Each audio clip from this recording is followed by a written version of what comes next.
አሁን እናንተ ተኝታችኋል፣ አንኮራፍታችኋል፣ አንቀላፍታችኋል፣ የሆነ ነገር ሆናችኋል፣ ደንዝዛችኋል፣ ፈዛችኋል። እወቁት ይላችኋል። ጊዜው የውጊያ ሰዓት ነው።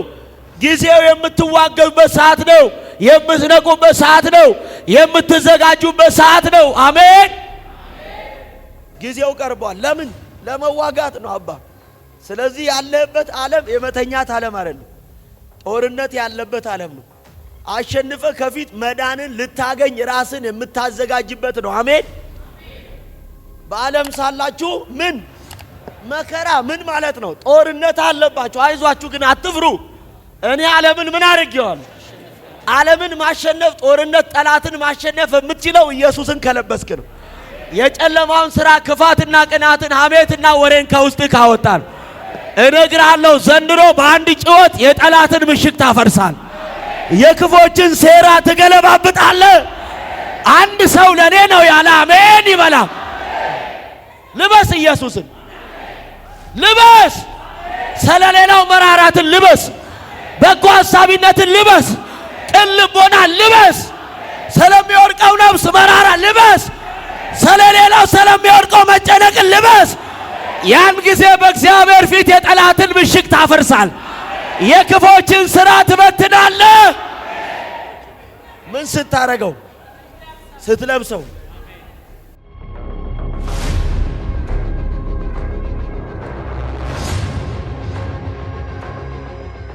እዚሁ መጽሐፈ መሳፍንት ምዕራፍ 15 ቁጥር 1 ላይ ያለውን ቃል ጥቂት ልበላችሁና ከዛ እንጸልያለን።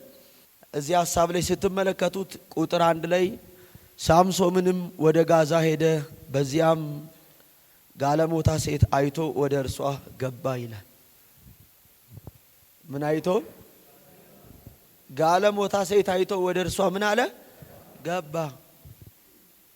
የመጀመሪያው ለሳምሶን የመረታቱ ምክንያት ይሄን፣ የመሸነፉ ምክንያት፣ በጠላቶች እጅ ተሳልፎ የመሰጠቱ ምክንያት አትግባ ወደ ተባለው ስፍራ መግባቱ ነው።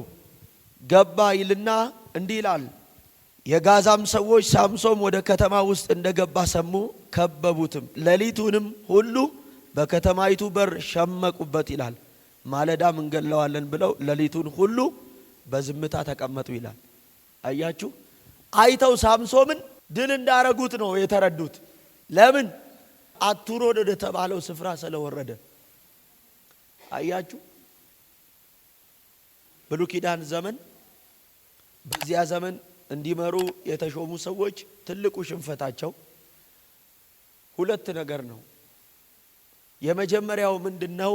እግዚአብሔር አትግቡ ወዳላቸው ስፍራ መግባታቸው። አይተውት ትላንት ያስጨንቃቸው እንደነበር ሳምሶንን ያውቁታል። ለሳምሶን ትልቁ ውድቀት ደግሞ ወደ ጋዛ። አያችሁ፣ አንዲት ጋለሞታ ሴት አይቶ ወደ እርሷ ገባ። በዚያ የነበሩ ሰዎች አይተው ማለዳ ሲወጣ ምን እናረጋዋለን? እንገለዋለን ብለው ሸምቀው ሌሊቱን ሙሉ በዝምታ ይጠብቁ ነበር ይላል። አያችሁ ቅዱሳን፣ ትልቁ ለአማኝ ሽንፈት እግዚአብሔር አትግባ ወዳለው ስፍራ ሲገባ። ሁል ጊዜም በህይወት ዘመን ምንም ውጊያ ብታረግ፣ ምንም ሰልፍ ብታረግ፣ ሁል ጊዜም ተሸናፊ ነው የምትሆነው። ሁል ጊዜም ተረቺ ነው የምትሆነው። ሁል ጊዜም ድል ተነሺ ነው የምትሆነው። መግባት ወደማይገባው ስፍራ ወርዶ ሲያገኙት ማለዳ ሲወጣ ምን እናረጋዋለን? ገለዋለን። ለምን? የመውደቂያው ስፍራ ላይ ያገኙታል። በመጥፊያው ቦታ ላይ ያገኙታል። ስለዚህ ሳምሶንን ድል ማድረግ የሚችሉት የተብና ሰዎች እግዚአብሔር አትውረድ ወዳለው ስፍራ ሲወርድ ባገኙት ጊዜ ነው።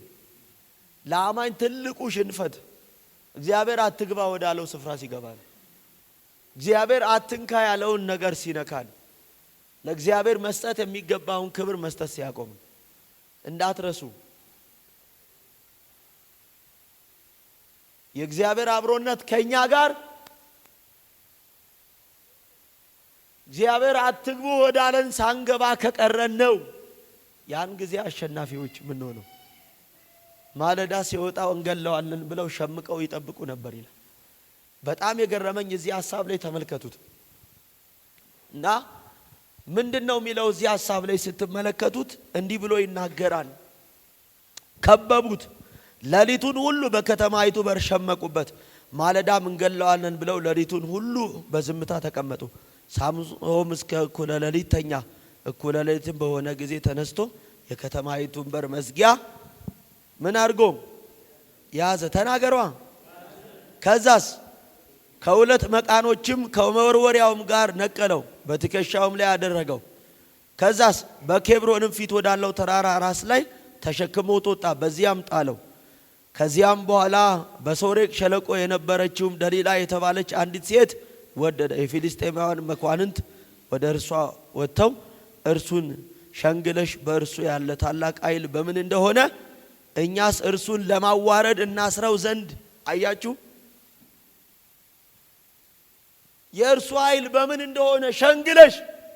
ስለዚህ ሳምሶንን ጠላቶች ድል ማድረግ የሚችሉት ሳምሶን በደሊላ እጅ ወርቆ ባገኙት ሰዓት ነው፣ ወይም ደግሞ እግዚአብሔር አትግባ ወዳለው ገብቶ ባገኙት ሰዓት ነው። ወገን በሕይወት ዘመን ጠላት አንተን ማሸነፍ የሚችለው እግዚአብሔር አትግባ ባለ ስፍራ ላይ ገብቶ ሲያገኝ ነው። መሆን በማይገባ ስፍራ ላይ ተቀምጠ ሲይዝ ነው። ያን ጊዜ እንደዚህ አሉ። በጣም የሚገርማ እሱን ደልለሽ ምን አርገሽ ሸንግለሽ በእርሱ ያለ ታላቅ ኃይል በምን እንደሆነ እኛስ እርሱን ለማዋረድ እናስረውም ዘንድ የምናሸንፈውን በምን እንደሆነ እወቂ። ስለዚህ ለሳምሶን የመሸነፉ ምክንያት ምንድነው? አልሰማውም። አትውረድ ወዳለው ስፍራ ወረዱ። አጠገባቸው ያለውን ሰው ነካ አርጉት። በእርሱ ያለው ታላቅ ኃይል በምን እንደሆነ እናዋርደው እንደሆነ ሰማኝ። እግዚአብሔር አትውረድ ወዳለ ስትወርድ አንደኛ ተሸናፊ ትሆናለህ፣ ሁለተኛ የተዋረድክ ሰው ትሆናለህ፣ ተራ ሰው። አጠገባቸው ያለውን ሰው ነካ አርጉትና አትውረድ ወታለ አትውረድ በሉት።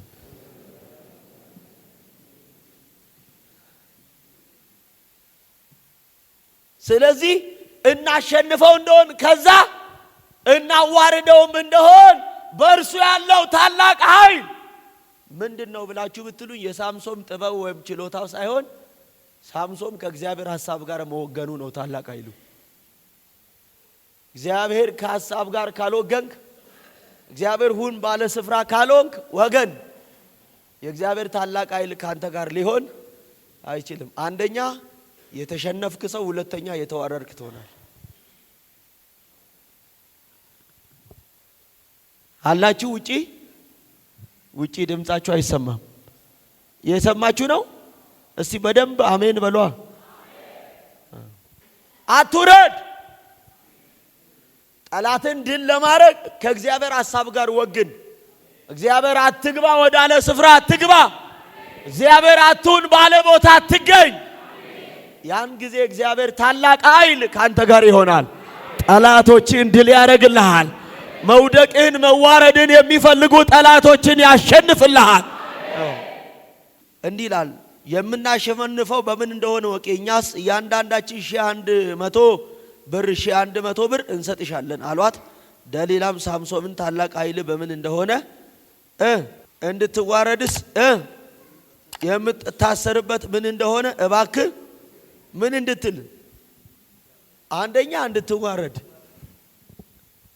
ሁለተኛ እንድትታሰርበት፣ ኃይልስ በምን እንደሆነ ንገረኝ አለችው። በዚህ ሁሉ ነገር ውስጥ ግን ሳምሶን ኃይሉን አልነገራትም ነበር። በብዙ የዋሻት ስታስረውም የታሰረበትን ገመድ ምን ያደርገው ነበር? ይበጣጥሰው ነበር። ቁጥር 15 እወድሻለሁ እንዴትስ ትለኛለህ? ልብህ ከእኔ ጋር አይደለም፣ ስታታልለኝ ይህ 3ኛ ጊዜ ነው። ታላቅ ኃይል በምን እንደሆነ አልነገርከኝም አለችው። ዕለትም በቃሏ ነዘነዘችው፣ አስቸገረችው። ነፍሱንም እስከ ሞት ድረስ ተጨነቀች። እርሱም ከእናቴ ማፀን ጀምሬ ለእግዚአብሔር የተለየው ነኝና በራሴ ላይ ምላጭ አልደረሰም። የራሴም ጸጉር ብላጭ ኃይሌ ከኔ ይሄዳል፣ እደክማለሁም፣ እንደ ሌላም ሰው ሆናለሁ ብሎ የልቡን ሁሉ ገለጠላት። ደሊላም የልቡን ሁሉ እንደገለጠላት ባየች ጊዜ የልቡን ሁሉ ገልጦልኛልና ይህን ጊዜ ደግሞ ኑ ብላ ላከችና የፊልስጤማውያን መኳንንት ጠራች። የፊልስጤማውያንም መኳንንት ብሩን በእጃቸው ይዘው ወደ እርሷ መጡ። እርሷም በጉልበቷ ላይ አስተኛችው። አንድ ሰውም ጠራች። እርሱም ሰባቱን የራሱን ጸጉር ላጨችው። ልታዋርደውም ኃይሉም ከርሱ ምን ልታረጋው። በጣም እዚህ ሐሳብ ላይ የሚገርመኝ ነገር ቁጥር 22 ላይ ምን ይላል? የራሱም ጸጉር ከላጩት በኋላ ያድግ ጀመር። የፊልስጤማውያን መኳንንት አምላካችን ጠላታችንን ሳምሶንን በእጃችን አሳልፎ ሰጠን እያሉ ለአምላካቸው ለዳጎን ታላቅ መስዋዕትን ይሰዉ ደስ አላቸው። ለምን ጠላታችንን አሳልፎ በእጃችን ሰጠን? የእግዚአብሔር አብሮነት ከሳምሶን ሕይወት ሲርቅ አይተው ትላንት ያስጨነቀንን፣ ትላንት ያናወጠንን፣ ትላንት ዋጋ ያስከፈለንን አሳልፎ በእጃችን ምን አረገን? ሰጠን እያሉ ለአምላካቸው ለዳጎን መስዋዕት ያቀርቡ ነበር። ሳምሶን የእግዚአብሔር አብሮነት ከእርሱ ጋር ሳለ ሳምሶን ከእግዚአብሔር ሐሳብ ጋር በሚወግን ዘመን ምን ያህል ጠላቶቹን ያስቸግራቸው እንደነበር እዚህ ሐሳብ ላይ እናያለን። እግዚአብሔር አብሮነቱ ግን ከሳምሶን ኃይሉ ሲሄድ ትላንት በአንድ አህያ መንጋጋ ሺው የጣለው ጀግና ዛሬ ለፊልስጤማውያን ወፍጮ ፈጪ ነው አላችሁ ወይ? አጠገባችሁ ያለውን ሰው ነካ አርጉትና ከእግዚአብሔር ሐሳብ ጋር ወግን በሉት። አትውረድ ባለ ስፍራ ላይ አትሁን በሉት። ያን ጊዜ ጠላቶችን ድል ታረጋቸዋል። ያን ጊዜ ከሳሾችን ታረታቸዋለህ። ያን ጊዜ መውደቅን የሚፈልጉ ጠላቶችን ክምር በክምር ላይ ትጥላቸዋል። እና የሳምሶን ጠላትን ድል ማድረግ ከእግዚአብሔር ሐሳብ ጋር መወገን። ሳምሶን አትውረድ ተዋለው ሲወርድ ግን ተራ ሰው ነው። ስለዚህ አጠገባችሁ ያለውን ሰው ጠላትን ድል የምታረገው በሉት ከእግዚአብሔር ሐሳብ ጋር በመወገን ነው በሉት። አትግባ ወዳለ ባለ መግባት ነው በሉት። አቱን ባለ ስፍራ ላይ ባለ መገኘት ነው በሉት። አሜን። ኢያሪኮ ቅጥር 7 ጊዜ ሶሮ እስራኤል ድል ባረጉ ሰዓት ምርኮ አገኙ። ምን ምርኮ?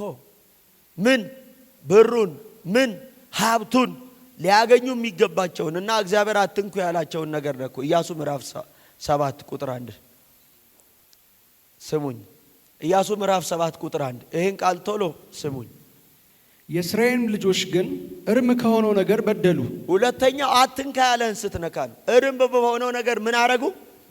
በደሉ። ከዛስ ከይሁዳ ነገር የሆነ አካን እርሱም የከርሚ ልጅ የዘንበሪ ልጅ የዛራ ልጅ እርም ከሆነው ነገር ወሰደ። የእግዚአብሔርም ቁጣ በእስራኤል ልጆች ላይ ነደደ። እሺ። ኢያሱም ከቤተል በምስራቅ በኩል በቤተ አዌን አጠገብ ወዳለችው ወደ ጋይ ሰዎች ከኢያሪኮ ልኮ ውጡ፣ ምድሪቱን ሰልሉ ብሎ ተናገራቸው። እሺ። ሰዎቹም ወጡ፣ ጋይንን ሰለሉ። ወደ ኢያሱም ተመልሰው 2 ወይም 3 ሺህ ያህል ሰው ወጥተው ጋይን ይምቱ እንጂ ሕዝቡ ሁሉ አይውጣ፣ ጥቂቶች ናቸውና ሕዝቡ ሁሉ ወደዚያ ለመሄድ አይድከም አሉት። አሁን በደንብ አድርጋችሁ ስሙኝ። የእስራኤል ሰዎች የጋይን ሰዎች ሲያዩ እንደ ቀላል ነው ያዩዋቸው። ለምን? እግዚአብሔር ለእስራኤል ምን ብሏቸዋል? ማሸነፍ የእናንተ ነው ብሏቸዋል። ድል የማን ነው? ሳምሶን እንደ ቀድሞ ኃይሉ ያለ መስሎት ጠላትን ድል ለማድረግ ቢታገል የእግዚአብሔር አብሮነት ከእርሱ ርቆ ስለነበር አልቻለም። መቀለጃ ነው የሆነው። እና የጋይ ሰዎች ጥቂቶች ናቸውና ሕዝቡ ሁሉ ለመውጣት አይድከም። እሺ። 3 ሺህ ያህል ሰዎችም ወደዚያ ወጡ። እሺ። ከጋይም ሰዎች ፊት ሸሹ። እሺ። የጋይም ሰዎች ከነርሱ 36 ያህል ሰዎችም መጡ። በናቋቸው ጠላቶች ፊት የጋይ ሰዎች የእስራኤልን ሰዎች ስንት ሰው? 36 ያህል ሰዎችን ምን አረጉ? ከዛስ ከበሩ እስከ ሸባሪም ድረስ ምን አረጓቸው? አባረሯቸው። አያችሁ? በቁልቁለቱም መቷቸው። የሕዝቡም ልብ ቀለጠ እንደ ውሃም ሆነ። እሺ። ኢያሱም ልብሱን ቀደደ፣ እርሱና የእስራኤልም ሽማግሌዎች በእግዚአብሔር ታቦት ፊት እስከ ማታ ድረስ በግንባራቸው ተደፉ፣ በራሳቸውም ላይ ትቢያ ነሰነሱ።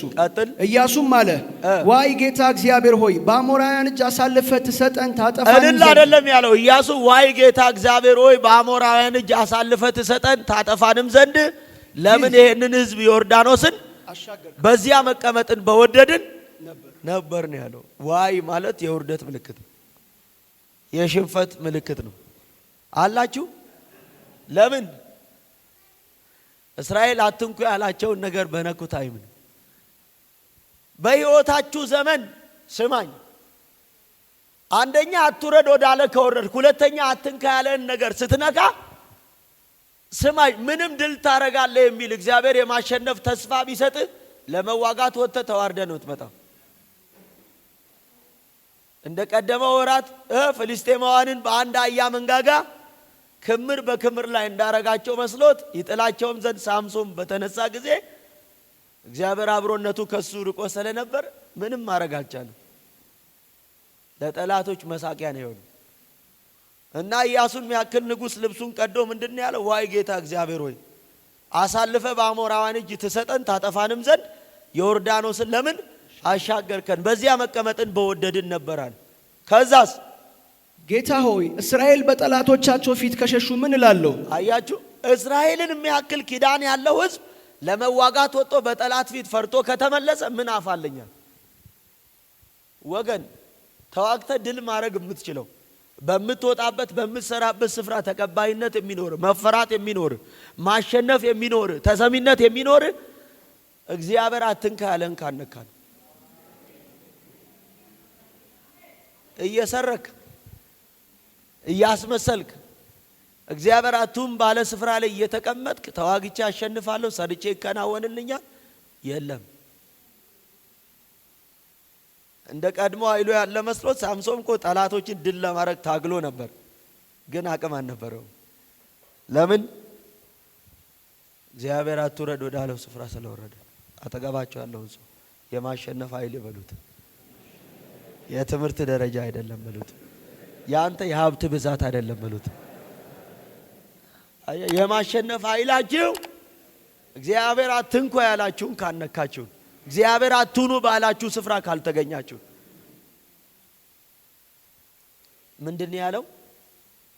ወየው ጌታ እግዚአብሔር ወይ አለ። የሐዘን ድምጽ ነው ያሰማው። ምን አፋለኝ አለ። ምን አፋለኝ ምን እላለሁ አለ። ከዛስ ቶሎ ከነዓናውያን በምድሪቱ የሚኖሩ ሁሉ ሰምተው ይከቡናል፣ እሺ ስማችንንም ከምድር ያጠፋሉ። ለታላቁ ስም የምታደርገው ምንድነው? እሺ እግዚአብሔርም ኢያሱን አለው፣ ለምን በግንባር ተደፍተሃል? ኢያሱን የሚያክል ንጉሥ ልብሱን ቀዶ ማቅ ለብሶ በቃል ኪዳኑ ታቦት ፊት ተደፍቶ ትቢያም በራሱ ላይ ነስንሶ ሲያለቅስ የኢያሱን ጩኸት እግዚአብሔር ከምንም አልቆጠረው። ምንድነው ያለው? ኢያሱ ሆይ ስለምን በግንባር ተደፍተሃል? ተነሳና ምን በል ቁም። እስራኤል ምን አድርጓል? በድሏል። ከዛስ ያዘዝኋቸውን ቃል ኪዳኔን አፍርሰዋል። ከዛስ እርም የሆነውን ነገር ወሰዱ። እሺ ሰረቁ፣ ዋሹም፣ በዕቃቸውም ውስጥ ሸሸጉት። አያችሁ፣ አሁን ስለ ስካር ስለ ስርቆትና ኪዳን ስለ ማፍረስ ነው ማወራችሁ። አትንኩ ያልኳቸውን ነገር ወስደዋል አለ፣ ሰርቀዋል፣ ዋሽተዋል ይላል። ከዛስ ኪዳኔንም አፍርሰዋል፣ እርም የሆነውን ነገር ወስደዋል፣ ሰርቀዋል፣ ዋሽተዋል፣ በዕቃቸውም ውስጥ ሸሸጉት። ስለዚህም የእስራኤል ልጆች በጠላቶቻቸው ፊት መቆም አይችሉም። ለምን? የተረገሙ ስለሆኑ። ቀጥልልኝ። በጠላቶቻቸው ፊት ይሸሻሉ። እርም የሆነውም ነገር ከመካከላቸው ካላጠፋችሁ ከዚህ በኋላ ከእናንተ ጋር አልሆንም፣ እኔም ከእናንተ ጋር። አያችሁ፣ እስራኤል ድል ለማድረግ የሚያስፈልጋቸው ምንድነው? እግዚአብሔር አብሯቸው እንዲሆን ነው። እግዚአብሔር አብሯቸው እንዲሆን እስራኤል ምን ያስፈልጋቸዋል? አትንኩ ያላቸውን አለመንካት፣ እግዚአብሔር አትውረዱ ባላቸው ስፍራ ላይ አለመሆን። ስለዚህ እኔ ከነርሱ ጋር አልሆንም። የተረገሙ ስለሆኑ በጠላቶቻቸው ፊት መቆም አይችሉም። ስለዚህ ውሸት ባለበት፣ ስርቆት ባለበት፣ አለመታዘዝ ባለበት እግዚአብሔር የለም። እግዚአብሔር በሌለበት ደግሞ ማሸነፍ የለም። አላችሁ ሰርተ ትከናወናለህ የሚባል አማርኛ እግዚአብሔር አብሮ ሲሆን፣ እግዚአብሔር አብሮ እንዲሆን ደግሞ እግዚአብሔር ሁን ባላለ ቦታ አለመሆን፣ አትንካ ያለን አለመንካት። ዝም ብሎ ትባረካለህ። እኔ አሁን እንትና አበበ ፈለቀ ብዬ ስለጠራው አይደለም የምትባረከው። እግዚአብሔር አብሮ እንዲሆን የሚያደርግ ማንነት አንተ ጋር ሲኖር፣ ከሌለ 1 ሚሊዮን ጊዜ ዘሪ እየተቆጠረ እከሌ ብትባል ምንም በረከት የለም። አንዳንዱ ስሙ ስለተጠራ የሚባረክ ይመስላል። አይደለም። ለምልክት እንዲሆን እግዚአብሔር አብሮነቱን ካንተ ጋር እንዳለ ሊያስታውቅ ወይ ሊመክርን ወይ ሊገጽጽን ወይ አቅጣጫ ሊያሳይ። ስለዚህ ሁለት ነገር እንድታውቁ ፈልጋለሁ። አንደኛ ያላችሁበት ዓለም ምን ያለበት ዓለም ነው? እስቲ ውጊያ ያለበት በሉ። ውጊያ። ስለዚህ ሳምሶን እግዚአብሔር አብሮነት ከእርሱ ጋር ቢሆን ያለበት ዓለም ሁሉ ምን ያለበት ነው? ውጊያ ያለበት ዓለም። አንደኛ በሰልፍ መጡበት ጦርነት ነው። ሁለተኛው በምንድን ነው የመጡበት? በሰው ወዳጅ በሚመስል ሰው ነው የመጡበት። ጥሩ በሚመስል ሰው ነው ሊጥሉት የፈለጉት። አንድ ነገር ልንገራችሁ። ስለዚህ ማሰነፋችሁ ያለው የመጀመሪያው እግዚአብሔር አትሁኑ ባላችሁ ስፍራ ላይ ባለመሆን ነው። ሁለተኛው አትንኩ ያላችሁን ባለመንካት። ስለዚህ ለእስራኤል ትልቁ ሽንፈት የእግዚአብሔርን ኪዳን ማፍረሳቸው፣ ሌብነታቸው ነው፣ ውሸታቸው ነው። እግዚአብሔር አታርጉ ያለው ማረጋቸው ነው። የሳምሶንስ አትውረድ ወዳለው መውረዱ ነው። አትግባ ወዳለው ስፍራ መግባቱ ነው። ኪዳን ማፍረሱ ነው። ስለዚህ ብሉይ ኪዳን ዘመን እግዚአብሔር ማሸነፍን ለእስራኤል የሚሰጣቸው የመጀመሪያው የእግዚአብሔርን ኪዳን ሲጠብቁ ነው። ከእግዚአብሔር ሐሳብ ጋር ሲወግኑ ነው። አዲስ ኪዳንስ እንዴት ነው እግዚአብሔር ማሸነፍን የሚሰጠን? እንዴት ነው እግዚአብሔር ድልን የሚሰጠን? እግዚአብሔር እንዴት ነው በምንገባበት ስፍራ ሁሉ ተቀባይነትን የሚሰጠን? ባለመንካት ሁኑ ባለን ስፍራ ላይ ባለመሆን፣ እግዚአብሔር አታርጉ ያለንን ባለማድረግ ነው። አዲስ ኪዳን ስንመጣ ደግሞ ማሸነፍ ጠላቶቻችን እንዴት እንችላለን? እዚህ ሐሳብ ላይ ስሙኝ። ሳምሶን ስለዚህ በጠላቶች በፊሊስጤማውያን እጅ የወደቀው እግዚአብሔር አትግባ ወዳለው ስፍራ ገብቶ አላችሁ ወይ? ዝም ብሎ የሆነ ስለሰራ ድል የለም። የጦር መሳሪያ ስላለ ማሸነፍ የለም። እግዚአብሔር አብሮ መሆን አለበት። አብሮ እንዲሆን ደግሞ የእግዚአብሔርን ሐሳብ መወገን አለብን። አላችሁ? ስለዚህ አንድ ነገር እላችኋለሁ ዛሬ ይሄን ሐሳብ ከተረዳችሁት አትባረኩም ብዬ ብላችሁ እንኳን ከዚህ በኋላ ትባረካላችሁ። አታሸንፉም ብል እንኳን ታሸንፋላችሁ። ስለዚህ ፍልስጤማውያን ሳምሶን ድል ሊያረግ የእግዚአብሔርን ሐሳብ መጠበቅ፣ ከእግዚአብሔር ሐሳብ ጋር መወገን አለበት። ስለዚህ ሶስተኛውን ሐሳብ ልንገራችሁ እና ሳምሶን አልተኙም ጠላቶች። ስለዚህ ሁል ጊዜም መልክ እየቀየሩ ግን እሱን ድል የሚያረጉበትን የሚያዋርዱበትን እና የሚያሸንፉበትን ምን ያስነሱበታል? እስቲ ጦርነት በሉ። ሁል ጊዜም እግዚአብሔር ካየላችሁ ነገር ሊያስቀር ጠላት በህይወታችሁ ዘመን በምድር ስትኖር ጦርነት ውጊያ አለብን። አሁን ያንን ውጊያ እንዴት ድል ማድረግ ይቻላል? በመታዘዝ ነው። በመታዘዝ ነው ድል የምታረገው። ከዛ እግዚአብሔር አትውረድ ወዳለ ባለ መውረድ ነው። ሶስተኛው ሐሳብ አዲስ ኪዳን እንዴት ድል ማድረግ እንደምንችል እዚህ ሐሳብ ላይ ሐዋርያው ቅዱስ ጳውሎስ ይነግረናል። ሮሜ ምዕራፍ 13 ቁጥር 11 እግዚአብሔር ያስባችኋል። አሜን ወይኔ ሰው የለማ። ሮሜ ምዕራፍ 13 ቁጥር 11 ምን ይላል? ከእንቅልፍ የምትነሱበት ሰዓት አሁን እንደደረሰ ዘመኑን ምን እያላቸው ነው? ውጊያ አለበት። ተኙ። አሁን እናንተ ተኝታችኋል፣ አንኮራፍታችኋል፣ አንቀላፍታችኋል፣ የሆነ ነገር ሆናችኋል፣ ደንዝዛችኋል፣ ፈዛችኋል። እወቁት ይላችኋል። ጊዜው የውጊያ ሰዓት ነው። ጊዜው የምትዋገቡበት ሰዓት ነው። የምትነቁበት ሰዓት ነው። የምትዘጋጁበት ሰዓት ነው። አሜን። ስለዚህ ምን ይላል?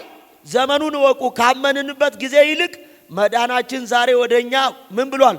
ቀርቧልና ሌሊቱ አልፏል፣ ቀኑም እንግዲህ የጨለማውን ሥራ አውጥተን የብርሃንን ጋሻ ጦር አልገባኝም። አረ አልሰማውም። አረ ድምጽ የለም። ጊዜው ቀርቧል። ለምን? ለመዋጋት ነው አባ። ስለዚህ ያለበት ዓለም የመተኛት ዓለም አይደለም፣ ጦርነት ያለበት ዓለም ነው። አሸንፈ ከፊት መዳንን ልታገኝ ራስን የምታዘጋጅበት ነው። አሜን። ምን እያላቸው ነው? በደንብ አድርጋችሁ ስሙን። ከእንቅልፍ የምትነሱበት ሰዓት አሁን እንደደረሰ ዘመኑን ምን በሉ አለ እወቁ። ከተኛችሁ የለም። ለምን? ካመንንበት ጊዜ ይልቅ መዳናችን ዛሬ ወደኛ ምን ብሏል? ከዛስ ሌሊቱ ምን ብሏል? ቀኑም ቀርቧል። እንግዲህ የጨለማውን ስራ ምን አድርገን? አያችሁ፣ መዳንን ለማግኘት ምን ማድረግ ያስፈልጋል? የጨለማው ስራ ማለት አለመታዘዝን ነው። የጨለማው ስራ ጠላትን ድል የምናደርገው ይሄ ነው። አስወግደን ከውስጣችን አያችሁ አውጥተን የብርሃኑን ጋሻ ምን እናርገው አለ። ስለዚህ አለመታዘዝን ከውስጣችን እያወጣን መታዘዝን በውስጣችን በልባችን ከእግዚአብሔር ሐሳብ ጋር መወገንን በማንነታችን ምን እናርገው አለ። ሰው የለማ፣ አረ ሰው የለማ እንልበሰው አለ። ለምን ሲባል መዳንን ለመፈጸም ከፊት ይልቅ አሁን ጊዜው ከባድ ነው። በጣም የምትዋጉበት ሰዓት ነው። ፋይት የምታረጉበት ነው። ስለዚህ የእግዚአብሔር ታላቅ ኃይል ከሳምሶን ጋር አብሮ ሲሆን ጠላቶች አልተኙም። ለምን? እግዚአብሔር በህይወቱ ያየውን ማየት እንዳይሆንለት። ስለዚህ አሁን ሳምሶን በህይወቱ እግዚአብሔር ያየውን ለማየት መንቃት ነበረበት፣ መዘጋጀት ነበረበት። ግን ስላልተዘጋጀ በብዙ ሰልፍ ከሳምሶን ጋር ቢታገሉ ድል ማድረግ ስላልቻሉ ደሊናን አገኟት። ሳምሶንን የሚጥሉበት የሚያሸንፉበት ወገን ቀርቧል። አሁን ቴክኖሎጂ ብዙ ተራቋል፣ ዘመን ተራቋል። በልጭልጭ እያሳየ ዛሬ የሚታየውን የዓለም ነገር እያሳየ ሰይጣን ከፊት ይልቅ ስማኝ ቀርቧል ጊዜው የኢየሱስ መምጫ መዳናችን ሊፈጸም። ስለዚህ መንቃት ያስፈልጋል። ስለዚህ ይሄን ደግሞ ድል ማድረግ የምንችለው በውስጣችን ያለውን አለመታዘዝ፣ አመፀኝነትን፣ ክፋትን፣ ተንኮልን ምን እያረግን ከላያችን ላይ የጣልን የብርሃኑን ጋሻ ምን እያረግን? አረ ሰው የለማ፣ አረ ሰው የለማ። ሃው እምትተኙበት ሰዓት አይደለም። ስማይ መዳን ሊፈጸም ጊዜው ከፊት ይልቅ አሁን ቀርቦ ነው ያለው። ስለዚህ ምን ያስፈልጋል እያለ ነው። አንደኛ መንቃት ምን ማለት ነው? ጠላትን እንዴት ድል አድርገ እንደ ሳምሶን ዘመን የአያ መንጋጋ ይዛ አይደለም። እንደ ሳምሶን ዘመን ምሰሶውን እጅ ተጭና አይደለም። አሁን ትላንትና ሳምሶን ጠላቶቹን ድል ያረገው በሕይወቱ ሳለ ከገደላቸው ይልቅ በሞቱ ያጠፋቸው በለጡ ያለው ሳምሶን ጠላትን ድል ያረገው የአያ መንጋጋ ይዞ ነው። ሳምሶን ጠላትን ያደረገው የቤቱን ምሰሶ መሰረት ተጭኖ ነው። ዛሬ በዚያ ድል አታረግም። አሁን እያወራዎቹ ያለው ስለማሸነፍ ነው። ስለዚህ ለማሸነፍ እንደ ሳምሶን ዘመን የአያ መንጋጋ ይዤ ይውመታለሁ አይሰራም፣ አይሰራም። መቃንን ይዤ ቤቱን አፈርሳለሁ አይሰራም፣ አይሰራም። ስለዚህ አጠገባቸው ያለውን ሰው መንቃት ያስፈልጋል ብሉት። ስለዚህ ጠላትን ድል ለማድረግ የመጀመሪያው ምንን መጣል ያስፈልጋል? ምንን ማውጣት ያስፈልጋል? በውስጥ ያለውን አለመታዘዝ ከህይወት በማውጣት መታዘዝን በማስገባት ነው ድል የምታረገው። አያያያያያያ የብርሃኑ ጋሻ ብሎ ሲናገር የሆነ የጦር መሳሪያ ሳይሆን አለመታዘዝን በመታዘዝ ድል ታረገዋለህ፣ ጠላትን ታሸንፈዋለህ። ኦይ አልገባችሁም? ነግራችኋለሁ። አሁን ቀጥልልኝ አንተ።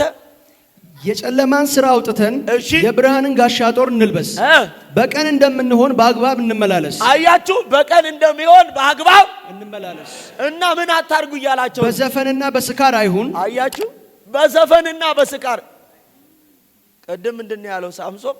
ትላንት በዘመረበት አንደበቱ ደንስ ነው ያሉት፣ ዝፈን ነው ያሉት፣ እስቲ ጨፍርልን አሳየን ነው ያሉት። እሱ ግን ከዚህ ውርደት ለኔ ከነሱ ጋር መሞት ይሻለኛል። ዘንድሮ ጠላትን ደልሰ ድል አታረግም፣ ጨፍራ አትረታው፣ የጦር መሳሪያ ገዝታ አታመልጠው። አጠገባ ያለውን የጨለማን ስራ በማውጣት ነው በውስጥ የገባው በዘፈንና በስካር። ከዛስ በዝሙትና በመዳራት አይሁን፣ በክርክርና በቅናት አይሁን። እሺ፣ ነገር ግን ጌታ ኢየሱስ ክርስቶስን ልበሱት፣ ምኞቱንም እንዲፈጽም ለሥጋ አታስቡ። አሜን ትላለ። አሜን። አያችሁ፣ እዚህ ሐሳብ ላይ ሲመለከት ጠላትን እንዴት ድል ማድረግ የምንችል ሲስተም እየነገረን።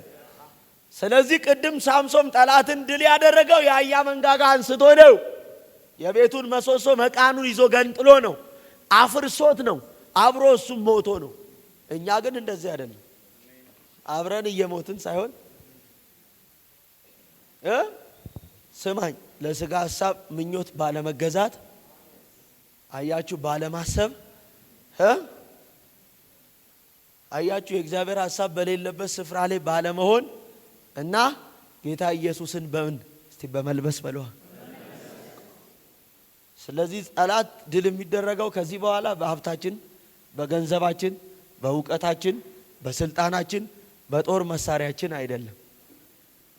የጨለማውን ስራ ከላያችን ላይ በማውጣት ነው። ሰው አለ እዚህ ቤት፣ አጠገባቸው ያለውን ሰው አውጣ በሉት። አውጣ። በውስጥ ያለውን ቅናት፣ ክርክር፣ መዳራት፣ የስጋን ምኞት በመጣል ነው በሉት። በመጣል ጌታ ኢየሱስን በመልበስ ነው። የብርሃኑን ጋሻ ትህትናን፣ ትዕግስትን፣ ፍቅርን፣ ሰላምን፣ እርቅን አሜን በመልበስ ነው። በኢየሱስ ስም እነግራችኋለሁ፣ ጠላትን ድል ታረጋላችሁ። የሚነሳባችሁን ትረቱታላችሁ። እግዚአብሔር ካየላችሁ ነገር ሊያስቀራችሁ የሚፈልገውን ጠላት ታሸንፉታላችሁ። ምን በማድረግ? የጨለማውን ስራ በማውለቅ በሉት፣ በመጣል በሉት፣ የብርሃኑን ጋሻ ኢየሱስን በመልበስ ጠላትን በሉት ትረታዋለ በሉት፣ ታሸንፈዋል። ያን ጊዜ እግዚአብሔር ያስባቸዋል። ያን ጊዜ እግዚአብሔር ኃይል ይሆናቸዋል። ያን ጊዜ እግዚአብሔር ማሸነፍ ይሆናቸዋል። ያን ጊዜ ጥበብ ይሆናቸዋል። አሜን ጀድሜ። ስለዚህ እንደ ብሉይ ኪዳን ዘመን ሰይፍ አንስተህ የምታሸንፈው ጠላት የለም። አንደኛ በመንቃት ነው። አንዳንዱ በቃ እንደው ምሽግ ይሰራል። እውነቴን ነው፣ ምሽግ ይሰራል። አንዳንዱ በቃ አሜሪካ አካውንት ዶላር ውጭ ሀገር ይከፍታል ለማምለጥ እኮ። የት ይሸሻል? እዛ እንደው አሻሽሎ ነው ቴክኖሎጂ የሚመጣው። እዚህ ሀገር ሞኙ ሰይጣን ነው፣ እዛ ብልጥ ነው፣ የተማረ ነው በጣም እዛ። ስለዚህ አሁን የጨለማን ስራ ከውስጥ ካላወጣ የምታሸንፈው ጠላት የለም። ተንኮለኛ ሆነ፣ ሐሜተኛ ሆነ፣ ቀናተኛ ሆነ፣ በስጋ ሐሳብና ምኞት ተይዘ ድል የምታረገው ጠላት የለም። ያንን ከላይ በማውለቅ የብርሃኑን ጋሻ ማንን? እስቲ ኢየሱስን በመልበስ ነው። ያን ጊዜ ነው ወገን የምትፈራውን ጠላት መርታት የምትችለው። አብሬ ልሙት ብለ እንደ ሳምሶን ዘመን ጮኸ ከሆነ አይሆንም። እሱ መዳን የሚፈጸመው የጨለማ ስራ ከህይወትስ ይርቅ ነው። አሁን እኔ ሳምሶን መሰሶ ይዞ ከሞቱ ይልቅ በህይወት ካለ ይልቅ ከሞቱ ይልቅ የገደላቸው በለጠ የሚባል አማርኛ የለም። እኔ ቀርቼ ምን ያረጋል? ምን ያረጋል? በእግዚአብሔር መታሰብ ያለው የጨለማው ስራ ከውስጣችሁ ሲሄድ ከተወገደ ነው። አብሬ ልሙት እንደዚህ አይነት አማርኛ አለ። አብሬ ልሙት ከጠላቶች ጋር እንዲህ ከመሆን ይሄ ራሱ ሌላ ሐሳብ እኮ እና በጣም የሚገርመኝ ነገር አዲስ ኪዳን ላይ አውጣው ነው። ይሄን ሐሳብ ራሱ አውጣው ይላል። ዛሬ ጌታ ከውስጥ አውጣው። አብሬ ልሙት እኔ ካላደግኩ ሌላው አይደግ። አውጣው። እሱ የጨለማ ስራ ነው። አውጣው። ይሄ ክፉ ስራ ነው። ሳምሶን እኮ ይህን ከመሆን አለ። ስለዚህ ከጠላቶቼ ጋር አብሬ ምን ልሁን አለ? ልሙት ብሎ ምን አረገው ይላል? ይዞ መሰሶውን አስጨበጠው፣ ጣለው፣ ራሱን በዛው። ወገን አሁን ስማኝ፣ ከፊት ይልቅ መዳን ቀርቧል። እንዴት አድርገህ ጠላትን ድል ማድረግ የምትችልበትን እግዚአብሔር ጥበብ እንዲሰጥ ራስን ማዘጋጀት፣ በውስጥ ያለውን ክፋት የጨለማን ስራ። አሁን እኮ እዚህ ያለ አበሻ ችግሩ ይሄ ነው። እሱ ከተባረከ እኔ ለምን ኋላ ቀራ አብረን እንቀራለን የሚል። ስለዚህ የስጋ ምኞት ሁሉ ያልፋል። በስካር፣ በዳንስ፣ በዝሙት፣ በመዳራት፣ በቅናትና በክርክር አይሁን። ጌታ ኢየሱስን ምን አርጉት አላቸው? ይሄን ካለበስክ በቀር ጠላትን ድል ማድረግ አትችልም። እቺን ልንገራችሁና ልጨርስ። ሁለተኛ ቆሮንቶስ መልእክት ምዕራፍ 10 ቁጥር 1 ይሄን ስትለብስ እንዴት አድርገህ ጠላትን ድል ማድረግ እንደምትችል መጽሐፍ ይናገራል። እንዴት አድርገህ ጠላትን ማሸነፍ እንደምትችል ምን ስታረግ? እስቲ የብርሃኑን ጋሻ ስትለብስ የጨለማን ስራ ከህይወት ምን ስታረግ? ስታስወግድ፣ ቅናትን ስታስወግድ፣ ሐሜትን ስታስወግድ፣ ምቀኝነትን፣ አድመኝነትን፣ ዘረኝነትን። ቤተ ክርስቲያን ውስጥ ሆኖ ዘረኝነት የሚያወራ የራሱን ብሔር የራሱን መርጦ እንትን የሚል ነው ቤተ ክርስቲያን ውስጥ። አያችሁ አሁን እንደው ይሄ ሰማይ ያስገባን አያስገባም። በእውነት እኮ በጣም ያሳዝናል። አያስገባንም። ይሄ ቅናት፣ ዘረኝነት፣ ክፋት፣ በውስጣችሁ ያለ ተንኮል፣ መዳራት ይሄ ካልተወገደ በቀር ጠላትን ድል ማድረግ መዳን በህይወት ሊፈጸም አይችልም። ስለዚህ እዚህ ሐሳብ ላይ ምንድነው የሚለን መጽሐፉ? እኔም ራሴ ጳውሎስ በእናንተ ዘንድ ፊት ለፊት ሳለው ትሑት የሆንኩ ከእናንተ ግን ብርቅ የምደፍራችሁ በክርስቶስ የዋህነትና ገርነት እመክራችኋለሁ። አያችሁ፣ ቀጥልልኝ። በዓለማዊ ልማድ እንደምንመላለስ በሚቆጥሩን በአንዳንዶች ላይ አምኜ ልደፍር አስባለሁ። በዓለማዊ ነገር እንደምንመላለስ በሚቆጥሩን ሰዎች አምኜ ልናገር እደፍራለሁ።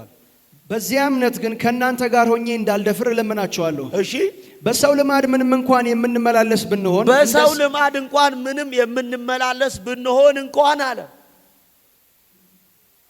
በሰው ልማድ እንደ ሌሎች እንኳን በምድር ስርዓት ውስጥ እየሄድን እንኳን ብንሆን የኛ ማንነት እንደነዚህ አይደለም ይላል።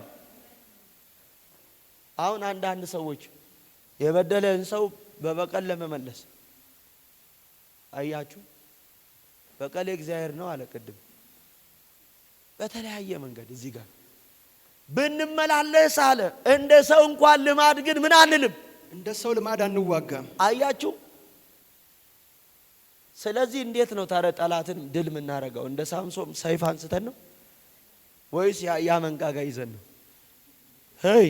ወይስ ደግሞ የቤቱን መሰሶ መቃኑን በእጃችን ጨብጠን ቤቱን ላያችን ላይ አፍርሰን እኛም ጠፍተን ሌላውን አጥፍተን ነው?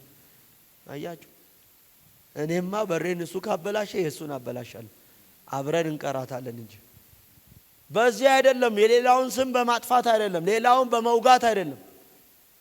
በቃ ሁል ጊዜ እሁድ ተራ ሲሰጠው የሚጀምረው እንትና ነብይ ያያችሁ ጸጉሩ እንደው ፓፓያ ቁርጥ ነው።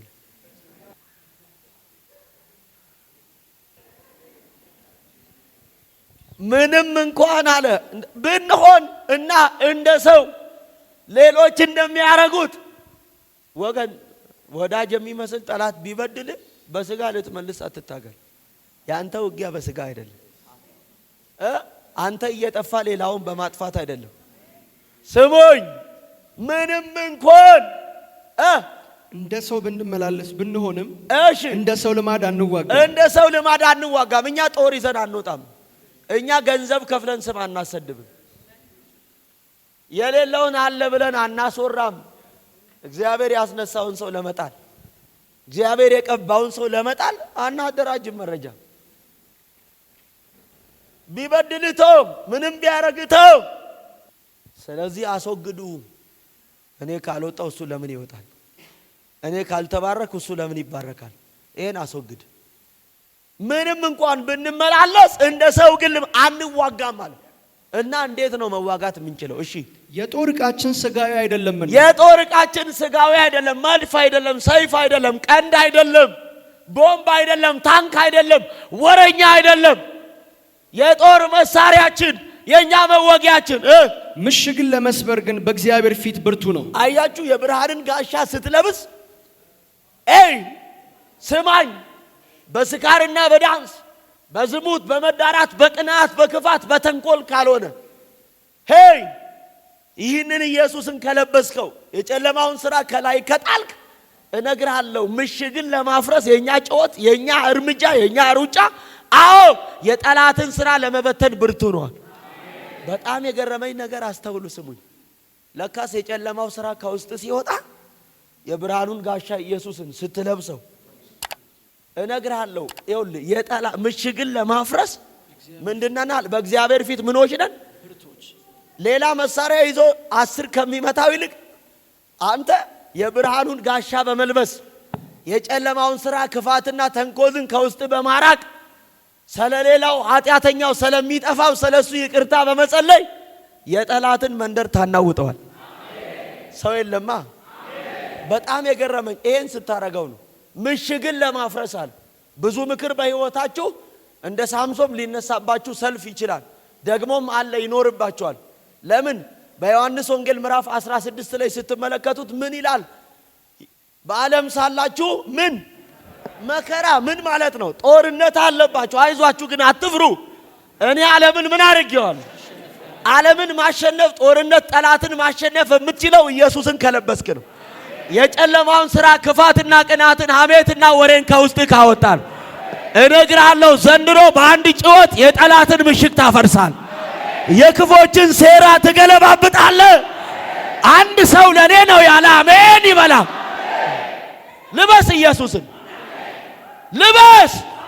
ስለሌላው መራራትን ልበስ። በጎ ሐሳቢነትን ልበስ። ቅን ልቦናን ልበስ። ስለሚወድቀው ነፍስ መራራ ልበስ። ስለሌላው ስለሚወድቀው መጨነቅን ልበስ። ያን ጊዜ በእግዚአብሔር ፊት የጠላትን ምሽግ ታፈርሳል። የክፎችን ሥራ ትበትናለ። ምን ስታረገው?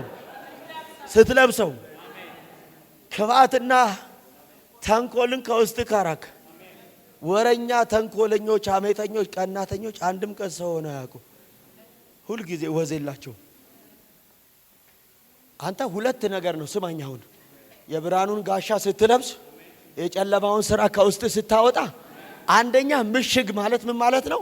በጣም የተደራጀ ጠላት ሊመታበት የማይችል የሚከለልበት ስፍራ ማለት ነው። ያን ጊዜ በአንድ ጭወት በኢየሱስም ይገለበጣል።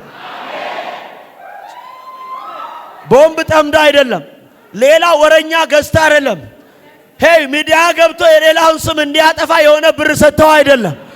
በእግዚአብሔር ፊት ሆነ ነው። ስለሌላው ራርተ ነው። ስለሚጠፋው ነፍስ አዝነ ነው። በእግዚአብሔር ፊት ጸልየ ነው። የብርሃኑን ጋሻ ይህንን ሰይፍ ታጥቀ ነው። አሜን ትላለህ ወይ? ስጋውን ምኞቱን አስወግደ ነው። ያን ጊዜ ምሽግን ለማፍረስ በእግዚአብሔር ፊት አንተ ብርቱ ነህ። የወረኞችን ምክር ለመገለባበት አንተ በእግዚአብሔር ፊት ኃያል ነህ። አሜን አሸናፊ ነህ። ሁለተኛው የጨለማው ሥራ ከሕይወት ሲወገድ አጠገባቸው ያለውን ሰው ያን ጊዜ አሸናፊ ነህ። ምንድነህ? የትም ይደራጅብህ፣ የትም ይማከርብህ፣ ምንም ሆኖ ይምጣብህ፣ አሸናፊ ነህ። አሸናፊ ነህ። አያችሁ፣ ምሽግን ለማፍረስ በእግዚአብሔር ፊት ብርቱ ነን ይልና ሁለተኛውን ነጥብ ልንገራችሁና ልጨርስ። እሺ የሰውንም ሐሳብ በእግዚአብሔርም ዕውቀት ላይ የሚነሳውን ከፍ ያለውን ነገር ሁሉ እናፈርሳለን። ሰው አለ። የብርሃኑን ጋሻ ስትለብስ የጨለማውን ሥራ ከላይ ላይ ስታወልቀው የሰው ሐሳብ አለ። ምን ማለት ነው? እግዚአብሔር ያየውን ማየት እንዳትችል የሚያደርግ የእግዚአብሔር ሐሳብ ባንተ በልጦ እንዳይታይ ከፍ ብሎ የሚታየውን ሁሉ ዘንድሮ ትንደዋል። ወረኛውን በእግዚአብሔር ሐሳብ ይሄ እኮ እንዲህ የሆነ የሚለውን ሸፋፋውን እየመጣ ሊያደክም የሚፈልገው እግዚአብሔር ካየልህ ነገር ሊያስቀር የሚፈልገው ያኮ በእግዚአብሔር ሐሳብ ነው የተነሳ። አሁን በምንቴ ላይ የሚነሳ በምንቴ መሰለ እንዴ? በእግዚአብሔር ሐሳብ ላይ የመጣን ወረኛ መጥቶ እንትና እኮ እንዲህ ነው ሲል ሸፋፋ በል፣ አውጣ ጨለማን ሥራ በል፣ ሄድና ከፈለክ ለሱ ንገር በል። ትውልጣለህ አብረህ ዝም ብለህ አንተን ትላለህ። ከዛ በኋላ ጌታዬ እንዲሆነ ትላለህ። ሸፋፋ ከወረኛ ጋር እየተስማማ ቡና ተራ ተቀምጦ የእግዚአብሔርን ሕዝብ ከሚያገለግለው ለምን ደካማ ይሆን? ምን አገባ ቢደክም ለጌታው። በየቡና ተራው የተቀመጥክ እንትና እንዲህ ነው እያልክ አቃቂር ታወጣ።